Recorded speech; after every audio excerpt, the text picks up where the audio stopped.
Ok, cette vidéo servira de référence pour les 3 choses les plus importantes à connaître sur les IPRGC. Intrinsically Photosensitive Retinal Ganglion Cells, restez avec moi.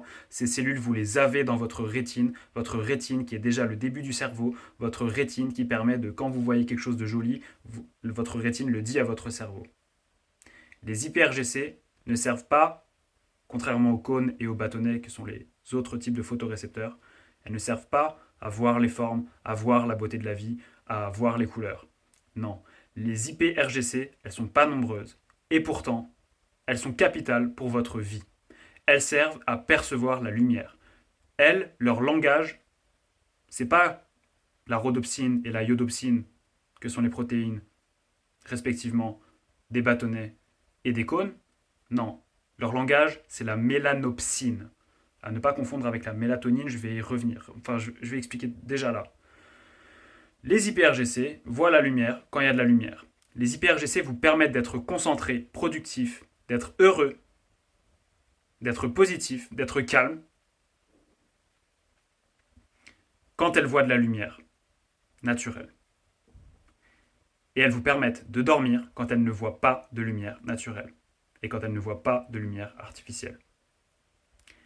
Quand elles voient de la lumière, leur mélanopsine dit à l'hypothalamus, au noyau suprachiasmatique de l'hypothalamus, qui est le chef d'orchestre de l'horloge biologique qu'on a dans toutes nos cellules, qui s'appellent en quelque sorte les oscillateurs esclaves. Ça veut dire que chacune de nos cellules, elle est faite, chacune de nos cellules, je parle des cellules du foie, des cellules du digestif, donc les personnes qui ont par exemple mal au ventre sont également concernées par cette vidéo.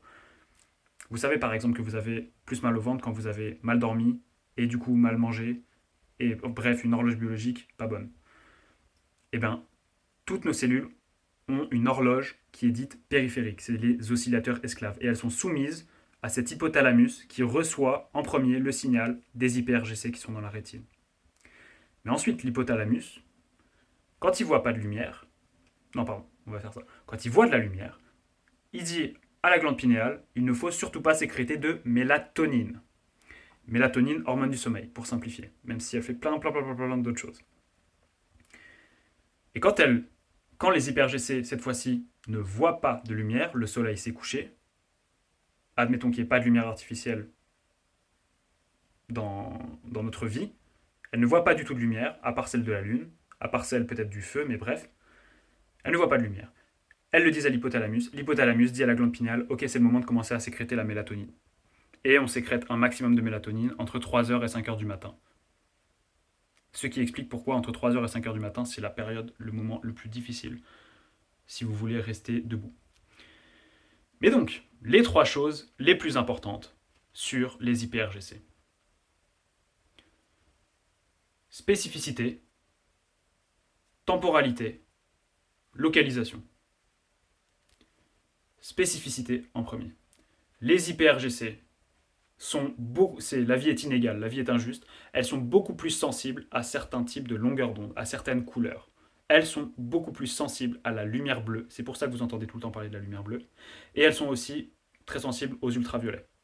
En gros, c'est simple, elles sont sensibles au ciel bleu, elles sont sensibles lorsque le soleil il est midi, il y a le ciel bleu, elles y sont extrêmement sensibles, beaucoup plus qu'à la lumière rouge.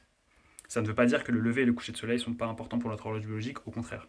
Parce que justement, c'est cette progression au lever de soleil, progression de l'obscurité vers le bleu en passant par le rouge, qui signale aux IPRGC que c'est le début de la journée, et à l'inverse au coucher de soleil. Donc, spécificité. Autrement dit, la seule couleur qui compte vraiment, même si c'est trop approximatif et presque faux ce que je vais dire, je suis désolé, mais la seule couleur qui compte vraiment, c'est le bleu, et c'est les ultraviolets. Mais la lumière verte compte aussi. Si vous êtes exposé à la lumière verte, à la lumière même un peu jaune, et bref, la lumière de façon générale après le coucher du soleil, ces hyperGC, elles le captent quand même. Et donc la lumière bleue, c'est le plus important. Et donc, c'est la lumière qui inhibe le plus la sécrétion de mélatonine. Vous avez compris. Donc, spécificité. Mais ensuite, temporalité.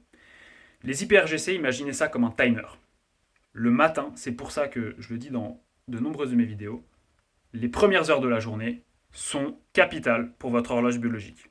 Si vous voulez bien dormir, il faut vivre une bonne matinée déjà. Et comment vivre une bonne matinée?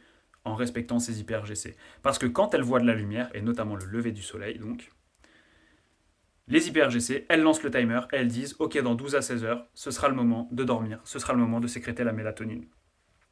Si elles ne voient pas cette lumière, si vous restez à l'intérieur alors que le soleil est en train de se lever, dans ce cas-là, vos hyper-GC, elles ne les voient pas, elles ne disent pas à votre cerveau que c'est le moment d'être actif, que c'est le moment d'être heureux, que c'est le moment d'être concentré. Et votre cerveau n'est ni actif, ni... Bon, un petit peu, mais pas assez. Beaucoup moins que ce que vous pourriez être. Donc ça, c'est la temporalité des hyper-GC par rapport à la matinée. Mais par rapport à la soirée, le paradoxe que j'ai envie de dire, c'est que une fois qu'on a passé ces 12 à 16 heures éveillées, et ben ces hyper-GC, elles veulent tellement pas de lumière qu'en fait elles y sont beaucoup trop sensibles. C'est paradoxal, c'est contre-intuitif, mais elles y sont beaucoup plus sensibles une fois qu'on a passé 12 à 16 heures éveillées. Et donc, un tout petit peu de lumière inhibe beaucoup votre sécrétion de mélatonine, une fois que vous avez passé 14 heures éveillées. C'est pour ça que je dis souvent que si vous êtes sur votre téléphone le matin, dehors, bon, ce qui est dommage, c'est que vous voyez pas, vous regardez pas le ciel et vous regardez pas le lever de soleil. Donc ça, c'est un coup d'opportunité.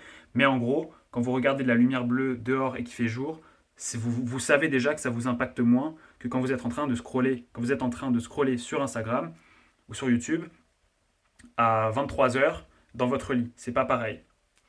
Et bien ça, c'est lié aux hyper-GC. C'est la temporalité des hyper-GC. Elles sont plus sensibles après 14, 12, 14, 16 heures. Et la dernière chose, c'est la localisation des hyper-GC. Ça, c'est lié au fait que vous avez remarqué que vous êtes normalement plus actif, plus alerte à midi qu'à minuit. Pourquoi? Parce qu'à midi, le soleil est en théorie au-dessus de nos têtes. Voilà, c'est le zénith. Eh bien, les hyper-GC sont localisées en bas dans notre rétine. Plus en bas, ok, proportionnellement. Elles sont plus en bas. Ce qui fait qu'elles sont plus sensibles aux lumières qui sont hautes. Donc c'est très bien à midi. Mais le problème, c'est que dans la nature, le soleil à midi, bah, il est en haut que à midi. À 13 heures aussi, à 11 heures aussi, mais pas trop à 8 heures. Pas trop à 8 heures du matin, 8 heures du soir. Qu'est-ce que ça veut dire? Ça veut dire qu'il y a seulement un court moment où on doit voir de la lumière depuis en haut. Or, avez-vous déjà regardé dans la rue où sont situées les lumières, les lampadaires? Vous avez votre réponse. Et là, vous comprenez donc pourquoi la lumière artificielle, la lumière bleue artificielle notamment, parce que de toute façon, toutes les sources de lumière artificielle aujourd'hui sont soit les LED, soit les lampes fluorescentes, et beaucoup moins, voire pas du tout maintenant, les lampes à incandescence, qui étaient utilisées au XXe siècle, qui ne sont plus utilisées, qui étaient des couleurs chaudes, qui avaient du coup moins d'impact, couleur rouge, moins d'impact sur notre horloge biologique, sur notre sécrétion de mélatonine. Et bien les deux choses, LED, lampe fluorescente, c'est quoi? C'est les lampadaires, c'est aussi les phares des voitures qui sont face à nous, c'est aussi les lampes que vous utilisez chez vous, et donc ce n'est pas que les écrans. Les lampadaires sont en haut, et les lampadaires empêchent clairement de dormir.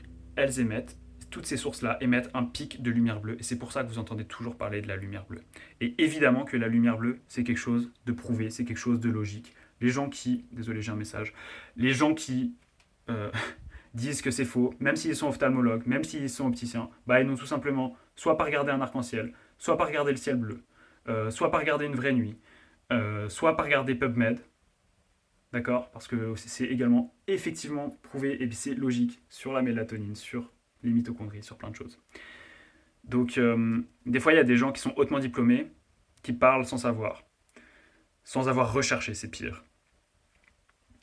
Voilà, les trois choses sur les hyper-GC. Ça sera vraiment la référence sur les hyper-GC. Ce que je peux vous dire d'autre, c'est que ces hyper-GC qui utilisent la mélanopsine, alors elles sont que dans la rétine, d'accord? Par contre, la mélanopsine serait également exprimée par les cellules de la peau. Et ça, c'est hyper intéressant. Alors, ça amène à penser, mais là, ça reste une hypothèse, que la peau est également enfin, non, ça c'est sûr, la peau est une interface hyper importante avec la lumière, rien que déjà pour la synthèse de cette hormone qui est la vitamine D, cholécalciférol, mais aussi le fait qu'elle exprime de la mélanopsine pourrait nous faire penser, sans que je l'avance, d'accord, je ne l'avance pas de façon formelle, mais nous faire penser que notre rythme circadien ne dépend pas que de nos yeux, mais aussi de notre peau. Mais bon, si on se concentre que sur les choses qui marchent, que sur les choses les plus importantes, quand vous êtes face au soleil, ce qui a mal aux yeux, voilà, ce qui éblouit quand vous êtes face au soleil en conduisant, c'est les yeux, c'est pas la peau. Donc les yeux sont clairement beaucoup plus importants pour votre rythme circadien que la peau. Fin de la vidéo. Les hyper-GC, faut les respecter les amis. Et voilà, prenez soin de vous. À bientôt.